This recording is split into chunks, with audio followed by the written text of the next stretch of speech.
Hello, welcome to our channel तक्सीस official. आज हम लोग डिस्कस करने वाले हैं क्लास 6 का हिंदी क्वेश्चन। ये क्वेश्चन अर्धवार्षिक परीक्षा 2024-2025 का है। इस क्वेश्चन में हम लोग देखेंगे कि हाफ ईयरली में किस तरह के क्वेश्चंस हिंदी में आते हैं और किस तरह के क्वेश्चंस हिंदी में आने वाले एग्जाम्स में आएंगे। तो चलिए बिना देरी किए हुए शुरू करते हैं। तो सबसे पहले प्रश्न नंबर 1 है, नीचे लिखे गए पद्यांश को ध्यानपूर्वक पढ़िए और पूछे गए प्रश्नों के उत्तर दीजिए। यहाँ पे एक स्टोरी दिया हुआ है, कहानी दिया हुआ है। इस कहानी से रिलेटेड कुछ क्वेश्चंस नीचे में दिया हुआ है। अगर आप इस कहानी को पढ़ना चाहते हैं तो वीडियो को पॉज करके आप पढ़ सकते हैं और नीचे दिए हुए क्वेश्चन को हल कर सकते हैं। तो हम लोग सीधे चलते हैं क्वेश्चन की तरफ। तो सबसे पहला क्वेश्चन है, मछुआरा कैसा था? ऑप्शन है गरीब, मेहनती, विकल्प 1 व 2 दोनों, इनमें से कोई नहीं। क्वेश्चन नंबर 2 है, बहुत कोशिश करने पर भी मछुआरा जाल को क्यों नहीं खींच सका? उसके बाद क्वेश्चन नंबर 3 है, मछुआरे को जाल में क्या मिला? उसके बाद क्वेश्चन नंबर 4 है, मछुआरे ने सोने के सिक्कों का क्या किया? उसके बाद क्वेश्चन नंबर 5, समुद्र के समान अर्थ वाले शब्द कौन से हैं? समानार्थी शब्द, एक जैसे शब्द कौन से हैं जिसका मीनिंग सेम हो? उसके बाद प्रश्न नंबर 2 में नीचे लिखे गए पद्यांश को ध्यानपूर्वक पढ़िए और दिए गए प्रश्नों के उत्तर दीजिए। तो इसमें यहाँ पे एक कविता दिया हुआ है, कविता को आपको पढ़ना है और नीचे दिए हुए क्वेश्चन के आंसर को देना है। तो सबसे पहला क्वेश्चन हम लोग पढ़ लेते हैं। सबसे पहला क्वेश्चन है, इस कविता में कवि ने किस ऋतु का वर्णन किया है? ऑप्शन है शरद ऋतु, शिशिर ऋतु, वर्षा ऋतु और वसंत ऋतु। उसके बाद सेकेंड क्वेश्चन है, वर्षा होने पर वातावरण में क्या परिवर्तन आएगा? आ गए। उसका थर्ड क्वेश्चन है, सुबह सवेरे वर्षा में लोग क्या करते हैं? उसका फोर्थ नंबर क्वेश्चन है, लोग वर्षा का आनंद किस प्रकार लेने की कामना करते हैं? उसके बाद क्वेश्चन नंबर फिफ्थ है, बिजली शब्द का पर्यायवाची शब्द क्या है?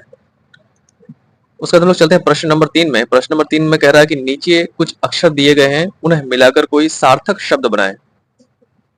ये जो आप अक्षर देख रहे हैं नंबर 1, नंबर 2, नंबर 3 और नंबर 4 में, इसमें आपको मिलाकर के एक शब्द बनाना है। मौ, सौ, मौ, हौ, गौरव। तो ये क्या बन जाएगा आपका? महासागर बन जाएगा। जैसे ये क्या बन जाएगा इसमें? हिमालय। उसके बाद लक्ष्य, उसके बाद पवन। उसके बाद हम लोग चलते हैं प्रश्न नंबर 4 में। भूमि शब्द में अलग अलग शब्द जोड़कर नए शब्द बनाना है। तो भूमि जो शब्द है उसमें हम लोग अलग अलग शब्द जोड़ करके नए शब्द बना सकते हैं, जैसे कि पृष्ठभूमि, युद्ध भूमि, मातृभूमि, बुद्ध भूमि, लक्ष्य भूमि, ये सारे भूमि है। उसका प्रश्न नंबर 5 में हम लोग देख लेते हैं कि नीचे दिए गए शब्द में प्रश्नों के उत्तर खोजें। तो यहाँ से आपको मिला करके एक शब्द बनाना है। तो नीचे में दिया हुआ है एक प्रकार का वाद्य यंत्र। तो एक प्रकार का वाद्य यंत्र क्या हो सकता है? तो एक प्रकार का वाद्य यंत्र हो जाएगा आपका नगाड़ा। आंखों के लिए एक शब्द, तो आंखों के लिए क्या हो जाएगा? नयन। यहाँ पे देख रहे हैं आप, नौ योनो नयन। उसके बाद जल को धारण करने वाला, तो जल को धारण करने वाला क्या हो जाएगा यहाँ पे अम्बु। उसके बाद एक प्रकार का घास, ये दुबड़ी। ये दुबड़ी देखिए कहाँ पे हो जाएगा? देखिए यहाँ पे लिखा हुआ दूब, दुद्रुब और दूब।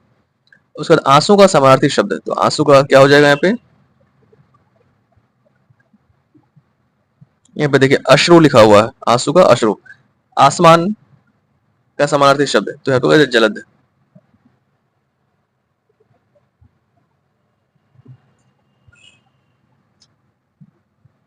उसके बाद हम लोग देख लेते हैं क्वेश्चन नंबर 6। पहली बूंद कविता की कुछ पंक्ति नीचे दी गई है। इन पंक्तियों में कुछ शब्द रेखांकित है दाहिनी ओर। इन पंक्तियों के भावार्थ दिए हैं, इनका मिलान कीजिए। तो सबसे पहला है, आसमान में उड़ना, सागर लगा बिजलियों के स्वर्णिम पर बादल। उसके बाद बजा नगाड़े जा रहे हैं बादल धरती की तरुणाई। उसके बाद थर्ड में है, नीले नयनों सा यह अंबर, काली पुतली से ये जलधारा। उसके बाद है, वसुंधरा की रोमाली सी हरी दूब पुलकी मुस्काई। उसका क्वेश्चन नंबर 7 है, निम्नलिखित शब्दों के विलोम शब्द लिखिए। तो यहाँ पे विलोम शब्द लिखना है, जैसे कि सबसे पहला है रात, दुख। उसके बाद है हंसना। अब हम लोग चलते हैं क्वेश्चन नंबर 8 में। नीचे दिए गए पद्यांश को ध्यानपूर्वक पढ़िए और पूछे गए प्रश्नों के उत्तर दिए। तो यहाँ पे आप देख रहे हैं कविता की कुछ लाइनें हैं और उससे रिलेटेड कुछ क्वेश्चंस हैं। तो सबसे पहला क्वेश्चन है, निम्नलिखित पद्यांश किस कविता से लिया गया है? सेकंड क्वेश्चन है, निम्नलिखित कविता में कवि का नाम बताइए। थर्ड क्वेश्चन है, ऊंचा खड़ा हिमालय क्या चुभ रहा है? फोर्थ है, हिंद महासागर के लिए कविता में कौन सा शब्द आया है? उसका फिफ्थ है, उक्त कविता में मातृभूमि किसे कहते हैं?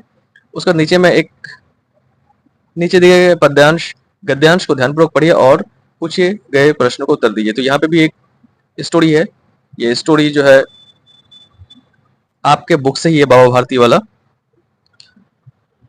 उससे रिलेटेड कुछ क्वेश्चन है। देखिए, हार की जीत इस कहानी का नाम है। निम्नलिखित गद्यांश के किस पार्ट से लिया गया है? तो ये किस पार्ट से लिया गया है आपको बता दिया मैंने, किस पार्ट से लिया गया है। उक्त कहानी के लेखक का नाम बताइए। तो कहानी का लेखक कौन सा है? बाबा भारती को क्या देखकर आनंद आता है? कहानी में घोड़े का नाम क्या है? उसके बाद फिफ्थ नंबर है, बाबा भारती भजन के अलावा समय किसके साथ व्यतीत करते थे? Fifth question. उसका 10th नंबर क्वेश्चन, निम्नलिखित मुहावरों को वाक्य में प्रयोग कीजिए। तो है लट्टू होना सबसे पहला है, उसके बाद है मुंह मोड़ लेना, उसके बाद है मुख खिल जाना, उसके बाद है फोर्थ नंबर में है फूले न समाना, फिफ्थ है न्यौछावर कर देना। उसके बाद निम्नलिखित प्रश्नों के उत्तर दीजिए। क्या है? फर्स्ट क्वेश्चन, लोगों ने मेजर ध्यानचंद को हॉकी का जादूगर कहना क्यों शुरू कर दिया? First question. उसके बाद सेकंड क्वेश्चन देख लेते हैं। सेकंड क्वेश्चन है, ध्यानचंद की सफलता का क्या रहस्य था? उसके बाद थर्ड क्वेश्चन है, बारिश की पहली बूंद से धरती का हर्ष कैसे प्रकट होता है? फोर्थ है, हार की जीत कहानी के आधार पर बताइए कि दोनों के आंसुओं में क्या अंतर था? फिफ्थ क्वेश्चन है 15th क्वेश्चन है, बाबा भारती ने खड़ग सिंह से कौन सा वचन लिया था?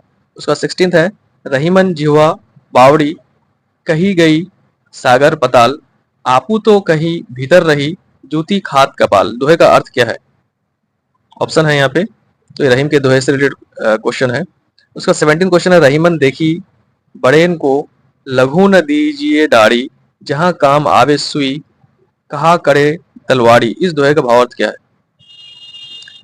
उसके बाद 18th नंबर क्वेश्चन है, मेरा विद्यालय चंद्रयान परोपकार जीवन का लक्ष्य सच्चा मित्र।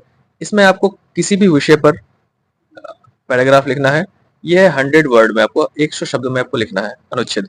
उसका 19 क्वेश्चन कह रहा है कि अपने विद्यालय के प्राचार्य को बीमारी हेतु अवकाश के लिए प्रार्थना पत्र एप्लीकेशन लिखना है। या अथवा में एक और क्वेश्चन है, पिताजी को पत्र लिखकर विद्यालय के वार्षिक उत्सव के बारे में बताइए, कोई एक विषय पर पत्र लिखिए।